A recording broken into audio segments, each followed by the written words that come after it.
জাহান্নামীরা যখন জাহান্নামে যাবে, ফেরেশতারা ডেকে বলবে, ও কপাল পোড়া জাহান্নামীরা, জাহান্নামে কেন ঢুকলা? দুনিয়ার বুকে কি তোমাদেরকে সতর্ক করার জন্য কেউ আসে নাই? কুল্লামা উলকিয়া ফিহা ফাউজুন সাআলাহুম খাযানাতুহা আলাম ইয়াতিকুম নাযীর। সুবহানাল্লাহ পড়েন, আলাম ইয়াতিকুম নাযীর, কোন সতর্ককারী আসে নাই?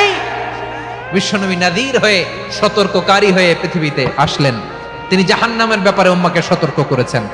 জান্নাতকে যেমনি তিনি চমকপ্রদভাবে উম্মার সামনে পোট্রে করেছেন, চিত্রায়িত করেছেন, ঠিক অনুরূপভাবে ভয়ঙ্কর জাহান্নামকেও তিনি এই উম্মার সামনে পোট্রে করেছেন।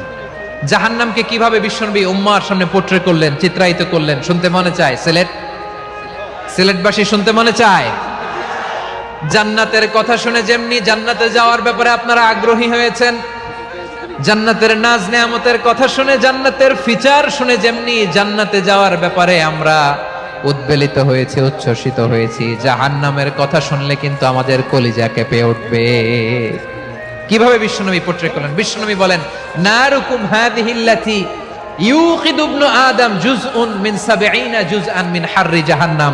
ও আমার উম্মতেরা, তোমরা যে রান্নাঘরে যে আগুন দিয়ে রান্না করো, তোমরা কি ভেবেছো জাহান্নামের আগুন ওই রান্নাঘরের আগুনের মতো না?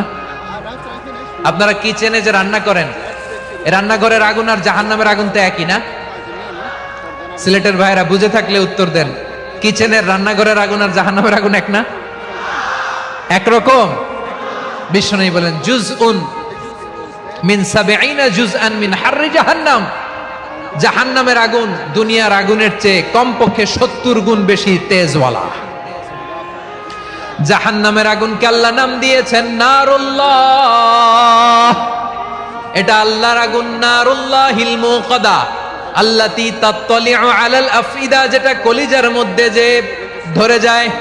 দুনিয়ার আগুন হাতে লাগলে হাত জ্বলে, পায়ে লাগলে পা জ্বলে। জাহান্নামের আগুন দেহের যেই জায়গায় লাগুক না কেন, সাথে সাথে কলিজাটা জ্বলে ছাই হয়ে যাবে। আসুন আমরা আমাদের নিয়তকে খালেস করে নেই।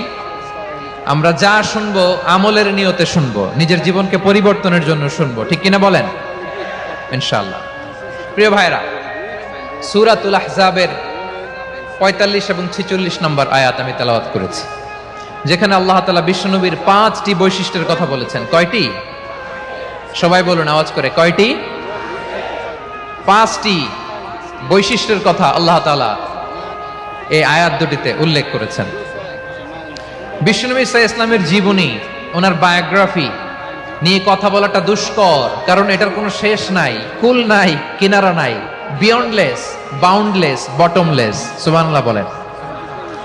কারণ তিনি তো এমন নবী যিনি হ্যাঁ বললে এটা শরীয়তে হালাল হয়ে যায়। নবীর মুখ দিয়ে যদি বের হয় হ্যাঁ, নাম, ইয়েস, তাহলে এটা হালাল, ঠিক কিনা বলেন? এ নবীর মুখ দিয়ে যদি না বের হয় যে না, নো, তাহলে এটা শরীয়তে হারাম হয়ে যায়। কেমন নবী আমরা পেয়েছি, যিনি হ্যাঁ বললে হালাল, না বললে হারাম, যিনি সাব্বাবা, এই আঙ্গুলি উপরের দিকে উঁচু করলে চাঁদ ভেঙে ২ টুকরা হয়ে যায়, যে নবী জমিন থেকে পা উঁচু করলে আল্লাহর আরশে মেরাজে চলে যায়। এমন নবীর উম্মত আমরা হয়েছি। যে নবীকে বাদ দিলে কোরআন বোঝা যায় না, কারণ এ নবীর উপরই কোরআন নাজিল করেছে কে? এ নবীকে বাদ দিলে হাদিস বোঝা যায় না, কারণ হাদিস তো এ নবীর মুখনিসৃত পবিত্র বাণী। সুবহানাল্লাহ পড়েন। এ নবীকে বাদ দিলে জান্নাত চিনা যায় না, কারণ জান্নাত তিনি চাক্ষুষ দেখে এসে আমাদেরকে মেরাজ শেষে বর্ণনা করে শুনিয়েছেন। এ নবীকে বাদ দিলে জাহান্নাম চেনা যায় না, এ নবীকে বাদ দিলে আমার রবকে চেনা যায় না, ঠিক কিনা বলেন? তো বিশ্বনবীর ৫টি বৈশিষ্ট্যের কথা আল্লাহ তাআলা এই সূরাতে উল্লেখ করেছেন। আল্লাহ রাসূল সাল্লাল্লাহু আলাইহি ওয়াসাল্লাম যখন মক্কাতে দাওয়াত দিচ্ছিলেন, মক্কার কুরাইশরা নানাভাবে বিষ্ণু ঈসা ইসলামকে কষ্ট দিচ্ছিল, নানাভাবে ট্যাগিং করছিল, মিথ্যা অপবাদ দিচ্ছিল। কখনো কখনো তারা বিশ্বনবীকে বলছিল মিথ্যাবাদী, কাযযাব। কখনো বলছিল যে তুমি হচ্ছে জাদুকর, সাহের। কখনো বলেছে শায়ের, মুহাম্মদ তুমি কবি। কখনো বলেছে কাহেন, মুহাম্মদ তুমি গণক। এবং কখনো বলেছে মুহাম্মদ তুমি হচ্ছে মাজনুন, মানে পাগল।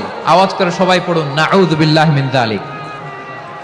তাহলে বিশ্বনবীকে মৌলিকভাবে এই 5টি অপবাদ দিয়েছে। আমার কলেজা টুকরা সিলেটের ভাইরা, বিশ্বনবীর ব্যাপারে মিথ্যা অপবাদ মৌলিকভাবে দিয়েছে কয়টি? 5টি। বলেছে তুমি মিথ্যাবাদী, বলেছে তুমি গণক, তুমি কবি, তুমি পাগল, তুমি জাদুকর। বিশ্বনবীকে যে এই 5টি অপবাদ দেয়া হলো, আল্লাহ তাআলা এটা সহ্য করেননি। এই 5টি অপবাদের বিপরীতে আল্লাহ তাআলা বিশ্বনবীর 5টি চমৎকার বৈশিষ্ট্য উল্লেখ করে সূরাতুল আহজাবের 2টি আয়াত নাজিল করেছেন। আওয়াজ করে পড়েন আল্লাহু আকবার। 5টি চমৎকার বৈশিষ্ট্য সূরাতুল আহজাবের ভেতরে রব্বুল আলামিন উল্লেখ করে আমাদেরকে জানিয়ে দিচ্ছেন, ইয়া আইয়ুহান নাবিয়্যু ইন্না আরসালনাকা শাহিদান ওয়া মুবাশশিরান ওয়া নাযীরা ওয়া দাঈয়ান ইলাল্লাহি বিইذনিহি ওয়া সিরাজাম মুনীরা। পড়েন আল্লাহু আকবার। রব্বুল আলামিন ডেকে বলেন, ও নবী, নিশ্চয় আমি আপনাকে সাক্ষ্যদাতা রূপে প্রেরণ করেছি, সুসংবাদদাতা রূপে প্রেরণ করেছি, সতর্ককারী রূপে প্রেরণ করেছি, আল্লাহর দিকে আহ্বানকারী রূপে প্রেরণ করেছি, আর আলো দানকারী চেরাগ রূপে, প্রদীপ রূপে প্রেরণ করেছি। পড়েন সুবহানাল্লাহ।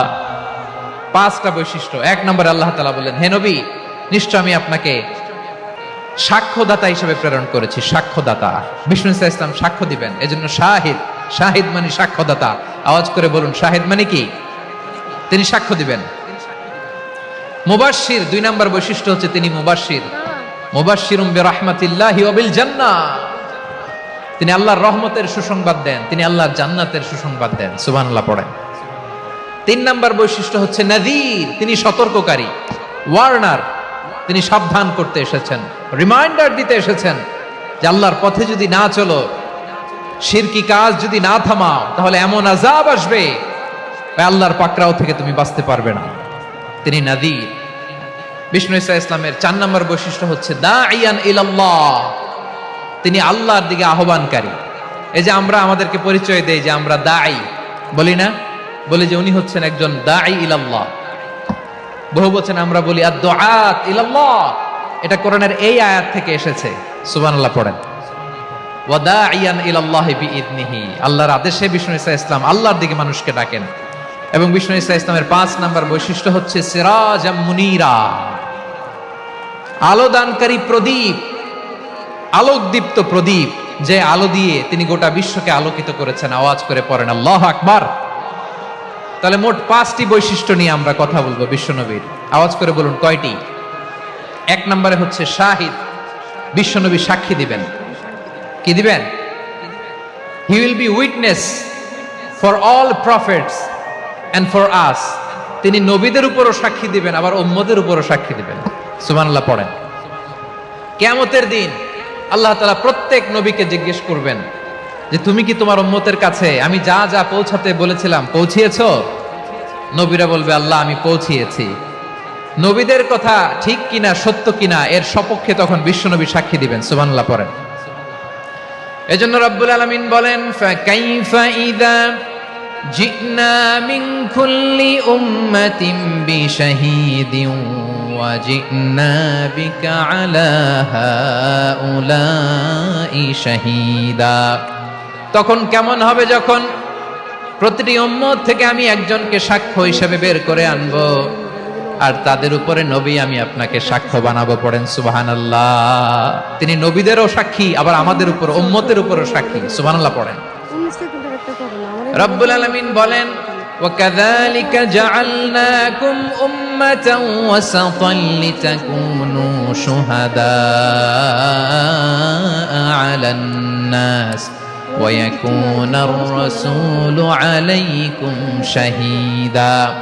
আর অনুরূপভাবে আমি তোমাদেরকে মধ্যমপন্থী উম্মত হিসেবে তৈরি করেছি, প্রেরণ করেছি। ব্যালেন্সড উম্মাহ, মধ্যমপন্থী উম্মাহ হিসেবে প্রেরণ করেছি, যাতে করে তোমরা সবার উপরে সাক্ষ্য দিতে পারো, আর যাতে তোমাদের নবী হতে পারে তোমাদের উপরে সাক্ষ্যদাতা। পড়েন সুবহানাল্লাহ।